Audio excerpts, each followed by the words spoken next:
Hi, my name's Tyler Tosh. And I'm Joshua Chung. We're going to be breaking down the movie Do the Right Thing by Spike Lee. It's a comedy drama. All right, so Do the Right Thing actually follows the story of Mookie, a young African American man who's working for the only non-African American man there. He's actually Italian, and it's just about one day, about the life of the people in the racially divided neighborhood. So this story does a really good job building the background of the characters. This allows plot development as well as character development as they kind of go hand in hand throughout the movie. We see a couple examples of this. One in Radio Raheem with his fists of love and hate. We see another example with Sal talking about moving out of the neighborhood with his kids, and another one with Sal when he shows leniency to Mookie throughout the movie, coming in late, long deliveries, etc. And he also calls Mookie his son. This movie does a really good job addressing racism in Chicago in that era. It also addresses the police overreaction that is common during this time of civil unrest.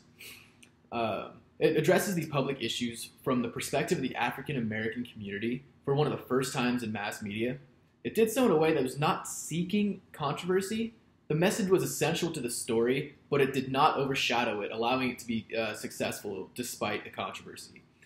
Because it did garner controversy, the public worried that young African Americans would emulate Mookie by throwing garbage cans through windows as part of protests, as well as gaining controversy for merely addressing the problem, not necessarily putting forward a solution. This movie served its purpose in addressing the issue on a stage that was available for the entirety of the world to see. All right, so although Do the Right Thing was technically a movie, it was kind of more like a documentary, sort of like a sneak peek into the African American neighborhood and the disparities between the different races in the mid-1950s. Spike Lee actually did an amazing job with contrasting different attitudes, using Sal, the pizzeria owner, to show sort of the more lenient, more understanding, loving demographic in the area, whereas he used Pino, Sal's oldest son, to represent like the uglier side of things. So as we talk about the sound and the music, the number one song that was played throughout was Fight the Power by Public Enemy. It's kind of the subliminal message of the whole movie. It's highlighting it highlights the aspects when there is conflict, as well as when conflict is building, when Radio Raheem's walking around. The hype crew is kind of background noise, but they're always there when something's going down. They just happen to be there. They're there to stir the pot and to just see something happen without thinking of the repercussions of these actions. Another song is Can't Stand the Heat by David Hines. It's used as the tensions are beginning to boil, and it's also a kind of a double meaning of both the weather, as it's the hottest day of the year, and the social situation. Another thing to address there is the outfit. One outfit that completely stood out to me was what Mookie was wearing, which was the Jackie Robinson 42 jersey. This kind of symbolizes what he believes in racial equality and how he's kind of the ambassador for this, for both communities here. All right, so another aspect of the film we're going to talk about is the cinematography. As many people know, Do the Right Thing is very famous for its angles and or the very purposeful use of that.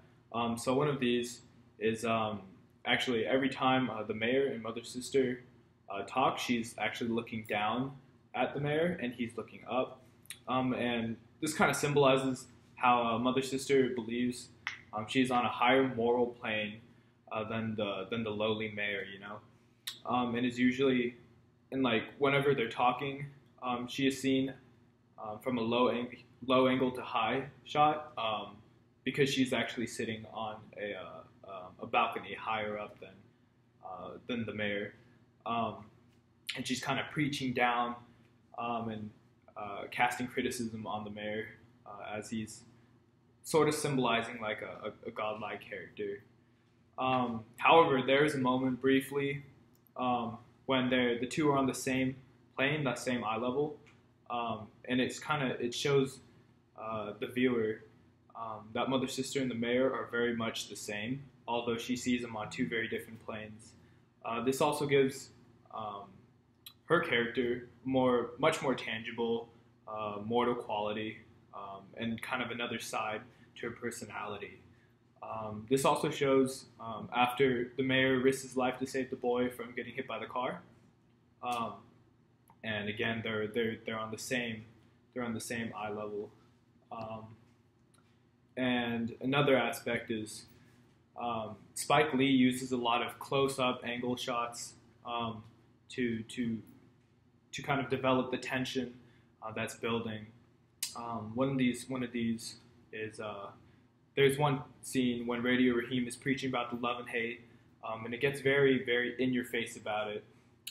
Very, very close up, not much in the background, just radio and his talk.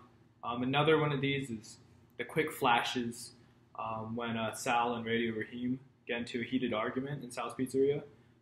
It quickly flashes between the two, and like the close-ups really build up. It captures the emotion, every like little emotion going on in their face, and really builds up the tension going on. We'd also like to break down the characters. We're going to start with Radio Raheem. He carries around himself as a big persona, which is actually exemplified by his loud boombox, which he carries everywhere that's always playing. It's kind of, because he doesn't talk very much, he allows the boombox to speak for him. He's used to show the love and hate. He's loved by, not necessarily loved, but we can use loved or feared by everybody in the neighborhood.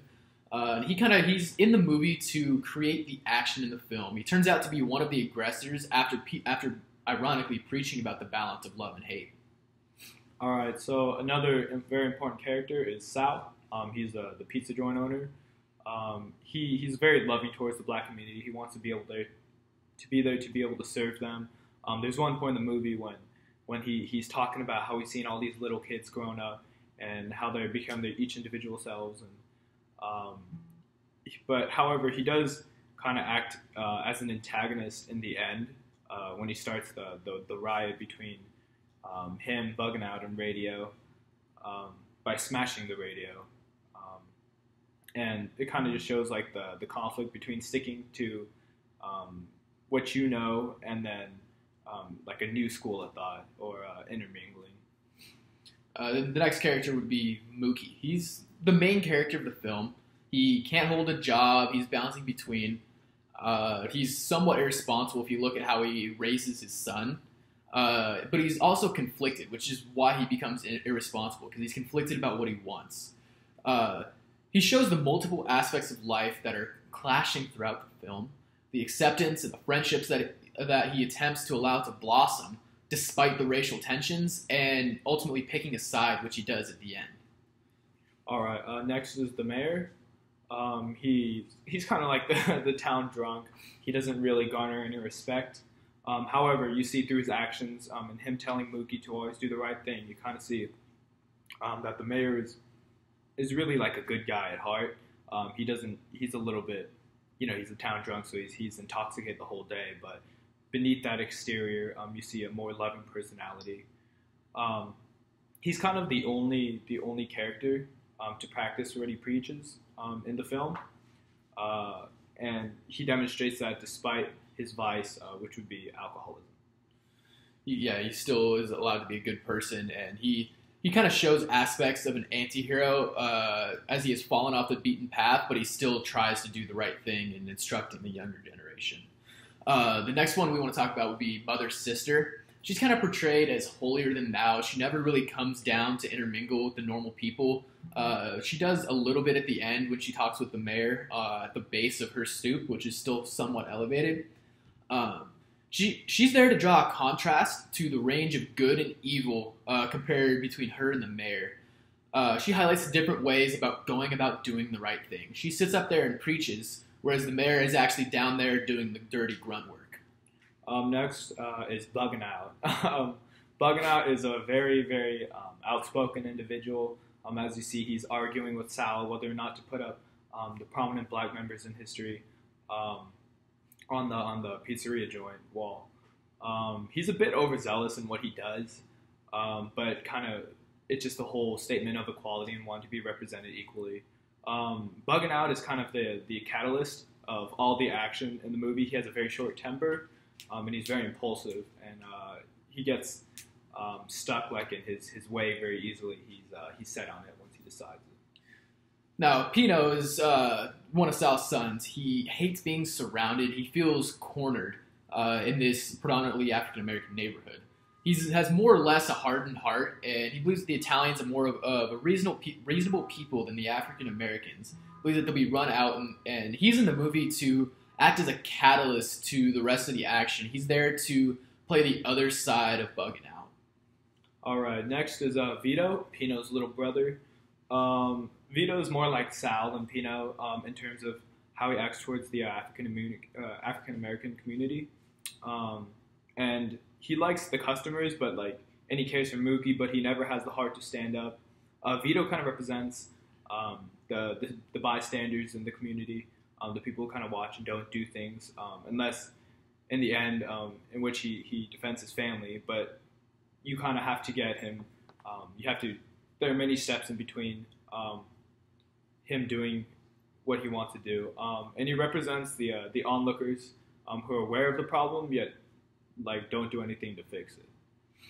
Now, Smiley's an interesting character who's added into the movie. He's a mentally retarded individual, and I believe he acts as a symbol of the sheep of the people who are incapable of thinking for themselves. They merely become caught up in all the hype to further the climatic confrontation in the store when he ends up burning it down. He kind of gets swept up in all the action and ends up taking it to the next level. All right. So in conclusion, we just wanted to talk about, the movie is after all called Do the Right Thing, so we're wondering who actually did the right thing.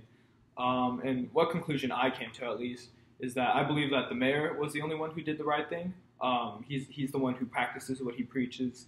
He saves a little boy, despite everyone thinking him as kind of like an old, slow drunk, So in my opinion, out of everyone in the movie, the mayor was the only one who did the right thing.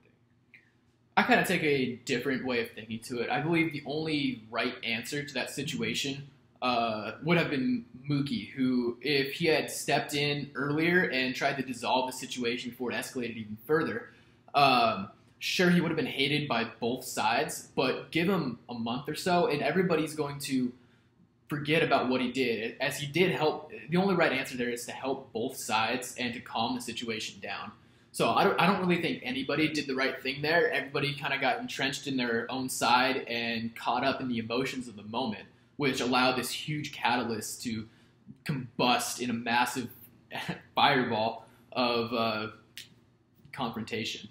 So I think the closest one I'd have to agree would be the mayor, because he does try to step up and dissolve the situation as the fight ensues. So my name's Tyler, and this is Josh. Thank you very much. Thank you.